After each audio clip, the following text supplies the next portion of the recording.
पाटलाला माहित होतं मराठ्याच्या लेकरावर वाईट वेळ येईल. अण्णासाहेब पाटील कोण आहे?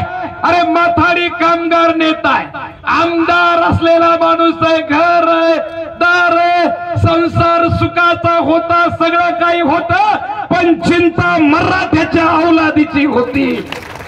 अण्णासाहेब पाटील म्हणाले आमदार आहे मी, जर माझी आमदारकी काम येत नाही समाजासाठी तू अशा आमदारकीला. आणि आमचे 147 गांडू बोलायला तयार नाही. मग बोलताय कोण? वंचित, दलित, पीडित, शोषित, भटक्या समाजाला आरक्षण मिळालं पाहिजे. 26 जुलै 1902 रोजी कोल्हापूर संस्थानामध्ये मराठा शाहूराजानं तुम्हाला आरक्षण दिलेलं आहे. नेमकं तुम्हाला मराठ्याला सहकार्य करणं होत नसेल तर नका करू, पण त्यांच्या विरोधात बोलू तरी नका. आम्हाला शिकवण शिवाजी राजाची आहे. चाळी माळी तेली कुणबी महार माग वडार सांबार हटकर धनगर भील रामोसी ब्राह्मण मुस्लिम 18 पगड जातीला घेऊन शिवाजी राजे चालले. आणि आरक्षणाच्या लढाईला मनोज पाटील 18 पगड जातीला घेऊन चालले. मराठे जातीवादी नाही, मराठ्यांनी कधी जातीवाद केला नाही. मराठे हे माईबापाने सांभाळतात आजही तुम्हाला सुद्धा. पण बिचाऱ्यांनो बाप बाप असतो, मुलगा मुलगा असतो. आणि मग अण्णासाहेब पाटलांनी क्रांती केली. मराठ्याच्या लेकराला आरक्षण मिळालं पाहिजे. अण्णा पाटलाची नजर भविष्य काळाचा वेध घेत होती. भविष्य काळाचा एवढा आमचा मराठा हुशार होता. पण व्यवस्थेने हातबल केलं, व्यवस्थेने तुम्हाला आम्हाला गुलाम केलं. या देशात न्याय, जर मराठ्याला न्याय मिळाला असता तर मराठ्यांना असं उन्हामध्ये 4-4 वाजेपर्यंत सभा नाहीत रे. त्या सभा मी म्हणतच नाही, त्या सभा नाही, मराठ्यांच्या वेदना आहे. आणि माझी आई बहीण लढते. अरे या सराटी आंतरवालीच्या मातीमध्ये क्रांती घडली. 400 वर्षापूर्वी जिजाऊच्या मनामध्ये गुलामीचा हुंकार फुटला आणि माझ्या आया बहिणीचं रक्त या मातीवर सांडलं.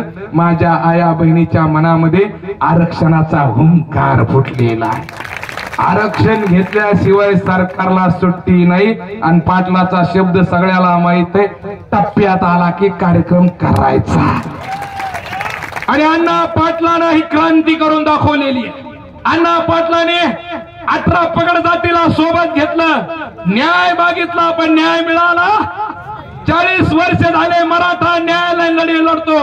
उठो, जागो, संघर्ष करो. बली हमेशा बकरे की दी जाती है, शेर की नाही. आता मराठे शांत बसणार नाही. आता मराठे हक्काची भाषा बोलू लागतात.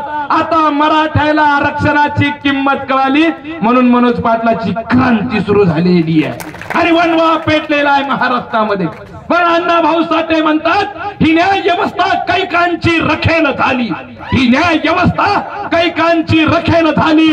ही संसद देखील हिजड्यांची हवेली झाली.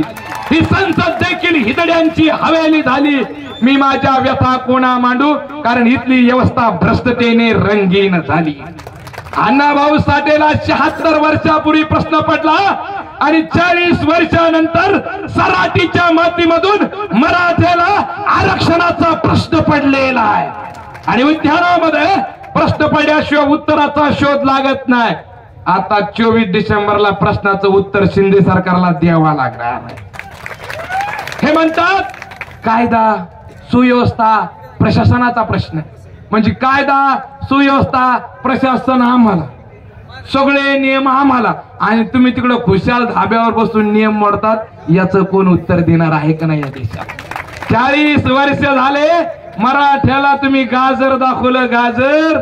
आता मराठे तुमच्यावर 420चा गुन्हा दाखल करणार. तुम्ही आम्हाला फसवलं. ही सभा नाही, ही बैठक नाही, हे मराठ्यांच्या वेदना घेऊन आलेली आहे. ही मराठ्यांची आक्रोश आहे. आमच्या लेकरामध्ये गुणवत्ता आहे, आमच्या लेकरामध्ये क्वालिटी आहे, पण आमचा समाज पाठीमागे का राहिला याचा प्रश्न कधीतरी आम्हाला पडला नाही. याचा उत्तराचा शोध आम्ही घेतला नाही. मग नेहमी तळमळ वाटते. खरंच ज्या माणसाला काही येतं का, ती माणसं घरी बसली. ज्या माणसाला खरंच काही येतं का ती माणसं घरी बसली आणि ज्या लोकांना काहीच येत नाही ती या देशाची राज्यकर्ती जमात बनली. ही मराठ्यावर वाईट वेळ आली. एवढी आरक्षणाची खुंटी मजबूत आहे. आरक्षणाची तळमळ समजून घ्या. आक्रोश वेदना समजून घ्या. आपण कधी समजून घेतलं नाही पण किमया केली मनोज पाटलानं आणि 70 वर्षामध्ये मराठे एकत्र आणले मनोज पाटलानं. ते म्हणते एक म्हातारं म्हणाले मराठ्यांनी बाया नाचवल्या. अरे म्हणलं हरामखोरा, बाया नाचवल्या नाही रे.